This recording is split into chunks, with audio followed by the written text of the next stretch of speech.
Hello, everyone. Welcome to another 21 Hats Dashboard. Every Monday, Gene Marks and I talk about the issues we think business owners should be following. Welcome, Gene. Hey, Lauren, great to talk with you. I just have to ask you, have you bought your first NFT digital art yet?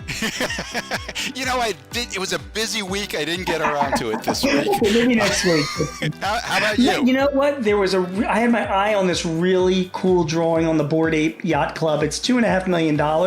So I'm just, scraping up some cash and then I'll be buying one. I can't wait to have it in my virtual meeting. For people who don't realize it, this was the topic of our conversation last week, where Gene explained why he thinks blockchain and NFTs are the biggest story going disbelieving right now. Lauren. Yes. Well, there was one question I forgot to ask you, so I'm going to ask you now. You buy an NFT, say you buy the one you're talking about. What do you do with it? Do you just keep it locked away? Is there a way to frame it and hang it on the wall? What do you do? You store it. The marketplaces that you store it. This is great. You put marketplaces it in your attic. that you buy it from has got the ability to house it for you in complete security, total, in a fully air conditioned, climate controlled digital room. So how do you impress your friends? Well, you can always pull it up and show them. You've got access to it. It's like taking somebody into that room in the back of your house. But it's funny that you mention that, because that's yet another, like, the marketplaces outsource that storage to companies that specialize in storing digital art because they want to keep it in a certain way, certain file format, certain accessibility, blah, blah, blah. And somebody started. There are people running those companies. These companies didn't exist a year or two ago. Do you know what I mean? More opportunities for more entrepreneurs. So there. All right. Let's leave that for now. Yeah, a little bit. Let's go to more current news, which is the Supreme Court's decision to block OSHA's vaccine or test mandate. There's been a lot of confusion about this. It did take another turn with the Supreme Court decision. That means businesses kind of have to make their own decision. They can't blame it all on the administration.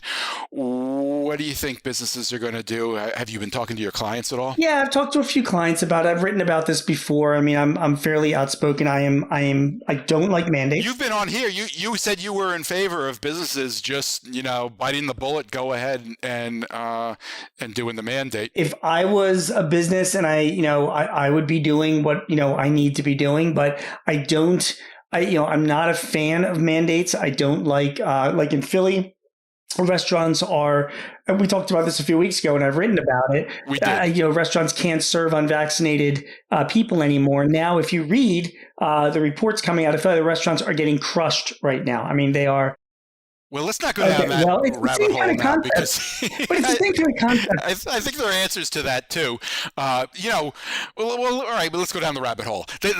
I've interrupted you, and I apologize. I'll let you keep going a second. Go ahead. Here's the thing.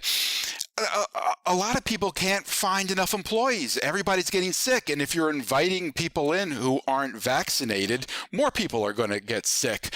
Isn't it an issue of being, one reason to mandate vaccinations is to make sure you have enough staff to keep the doors open? Yeah, but come on, Lauren, just by that very statement, aren't you insulting me as a business owner or every other business owner? What I need President Biden telling me how to run my business, that I should know better, that I'm it's a national. I don't want that decision being made, for me. If I choose to run my business in a certain way, and most of my clients want to run safe businesses, both for their customers and for their employees, they are well aware of the pain that it causes when they lose employees or people are out sick. They know. So these people, they're business owners. Let them make their decisions. They'll do what they feel is right for their business. They'll do what they feel is right for their employees and their customers. And we'll leave the decision up to them. I just don't like people being forced to do that stuff by the government, unnecessarily. And I believe it is unnecessary. Okay, so back to the Supreme Court decision.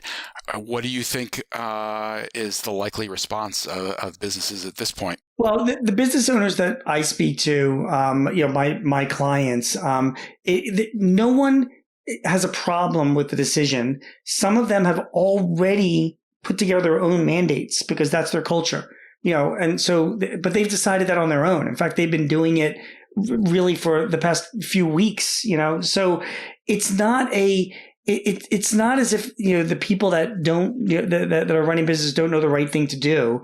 They're doing what they're doing. So the decision itself, it was a relief for those business owners that didn't want to be mandated. And I have one client in general who was he didn't want to comply because it was not only too much of an administrative burden for him, but he was really worried about being sued for violating people's health privacy because he had no protections for that. So, right now he's relieved because he doesn't have to worry about that and he can focus on running his business. Now, is his business less safe than any other businesses? Maybe. I mean, but that's his call. If his employees are walking out the door because they don't feel safe coming to work, he'll get the message, But right now, he doesn't consider that to be a problem. Well, I think that affects us all, but not just his business. But obviously, there are a lot of people who agree with you.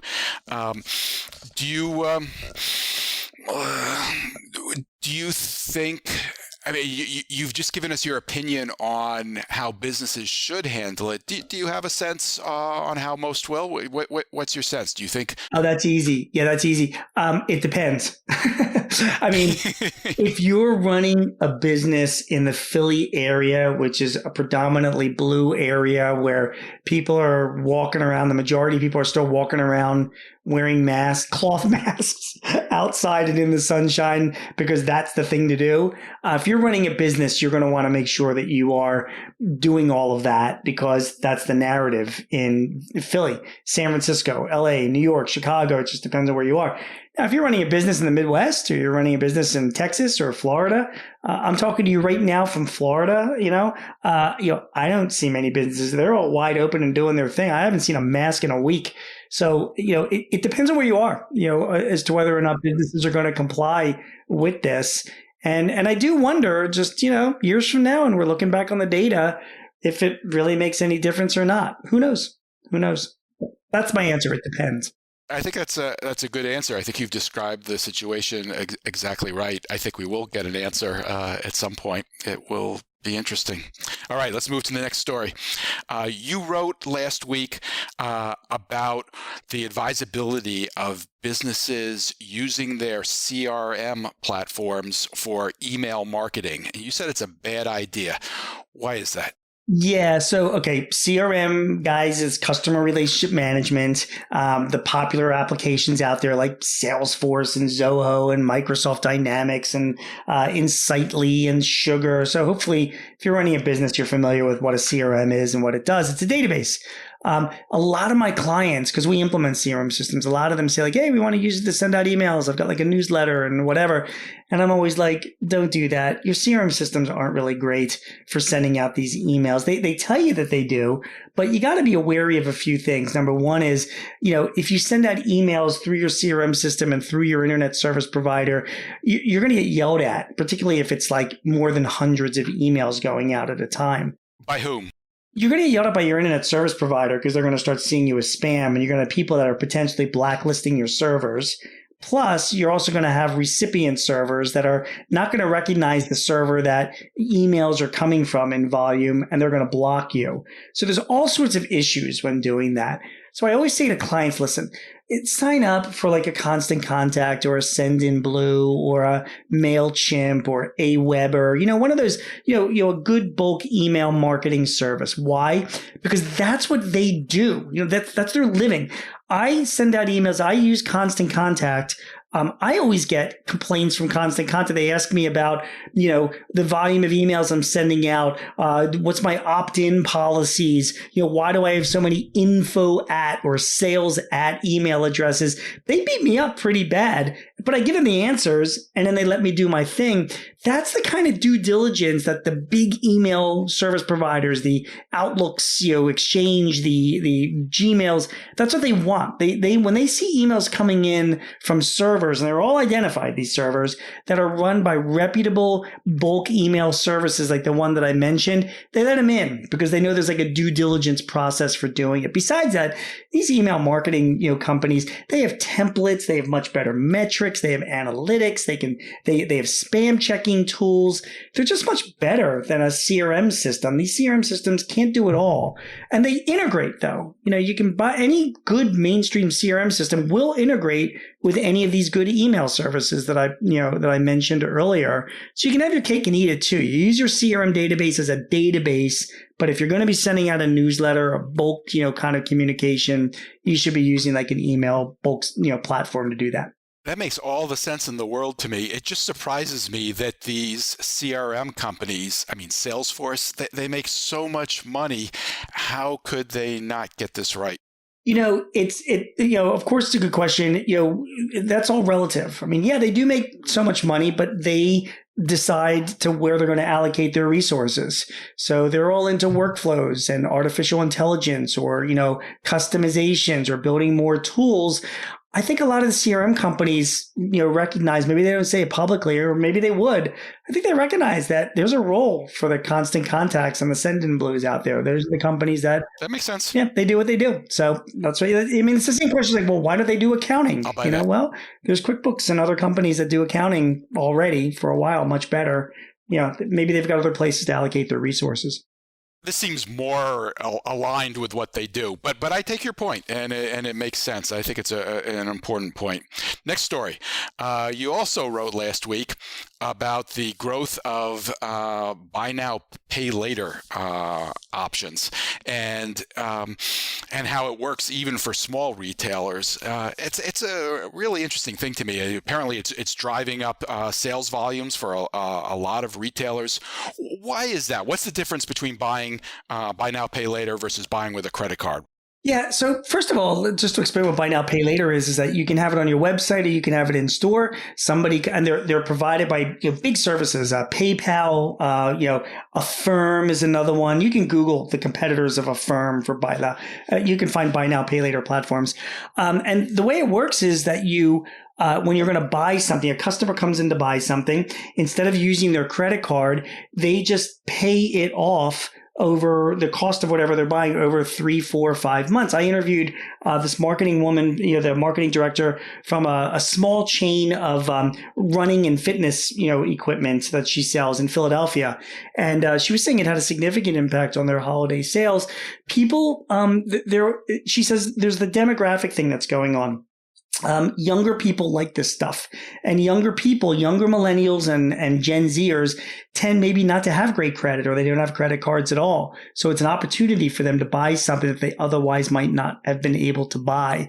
Other people don't want to get into the whole credit card thing. If you have a credit card and you buy something for $1,000, if you don't pay that off in the first month, you start getting charged interest, right? Significant interest. With a buy now, pay later program, you don't get charged any interest over the period of your loan, which is anywhere again from like 2 to 6 months on average. So long as you pay it back within that specified period of time. Yeah. That's the hook. That's the hook, Lauren, because the retailers, if you're selling, first of all, your fees are generally what it would be for a credit card, 2 to 3%. So it's not costing you anything more. So it doesn't cost the retailer more than a credit card would. It does not. And you get paid up front. And you don't have to worry about it after that. However, I do, advise my clients and my readers that are doing buy now, pay later, make sure that your customers know what the risks are. And like you just said, the risk is that somebody, they particularly a younger customer, maybe they don't realize it, but like if they don't pay it off in the 4 months or whatever the period is, they're going to get hit with serious penalties and interest, and it could affect their credit report as well. So they need to understand that going into it. And as a business owner, I think it's, your job to just make sure that they're aware of what their risks are. But people love it. Yeah, well, what's really funny about it, Lauren, is that like this is like the layaway plans that like our grandparents had. You know what I mean? They buy a sofa and pay it off. Yep. It's the same thing. It went away and now it's back again. It's funny. It sounds like the only financial risk involved here is to the customer, not to the business. Is that right? Correct. Once the business does the transaction, they pay the fee and then they're done. They wipe their hands. It's like a credit card. They're done and they can, the customer can battle it out. Now, there are, what if somebody wants to return something and there are chargebacks? That's a whole separate issue that you have to deal with, with the fine, that your buy now, pay later platform about.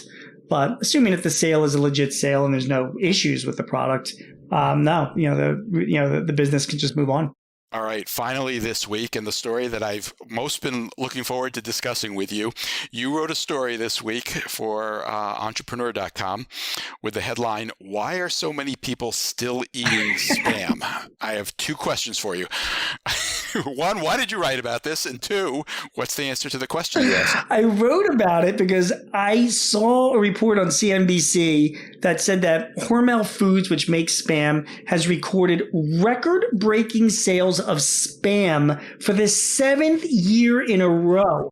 And I'm like, who the hell? How is this even possible?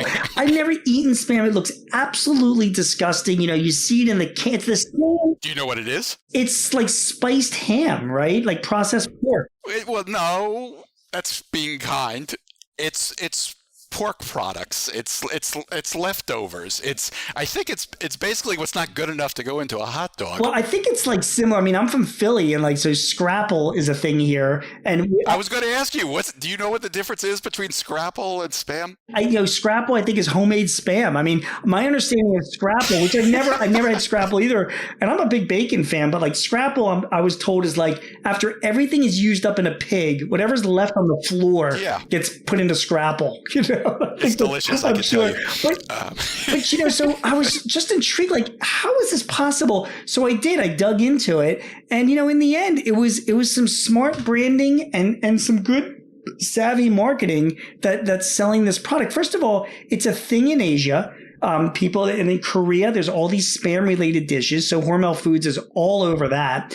They've kept the branding the same, although they've made it, a little bit more colorful. So people that are into old school stuff, that's great. It's less expensive. It stays, or you can buy it and it stays for years. They came up with different variations. Well, we should point out, I think the history, didn't this have a military application? It was used in the Army. This is what people ate in World War II. Soldiers ate. That's exactly right. I mean, these soldiers would be like, blown to bits, but their spam cans weren't even like injured, I mean, it's indestructible. So it has all of that charm behind it. Plus, you know what these guys did? They saw supply chain issues coming. They were one of the few, and they cut deals with their suppliers before all this hit so that they could make sure there were plenty of spam on the shelves. When you go to the supermarket, it's like, you can't buy yogurt, but there's a whole aisle full of spam. There's plenty of that around as well. So pretty smart guys, pretty good brand marketing, pretty good savvy marketing moves to keep it, popular. And they're not sitting still on it. They're always coming up with new ideas. They have a whole on their website. They have a whole section, Lauren, of like spam recipes, hundreds of spam recipes. It's just smart stuff. It's smart stuff. And that's why people are still eating spam. How many people could give you a thoughtful analysis of whether you should invest in NFTs or invest in spam? I don't know very many. Gene Marks is a CPA who writes weekly on small business for The Guardian, The Hill, The Philadelphia Inquirer, The Washington Times, Forbes, and Entrepreneur. You can also hear him on ABC Radio's Eye on the World with John Batchelor. Gene hosts 2 small business podcasts with Paychex Corporation and The Hartford. Thank you, Gene. Thank you, Lauren. We'll talk to you next week. Have a great week in Florida. And have a great week, all of you listening. Take care now.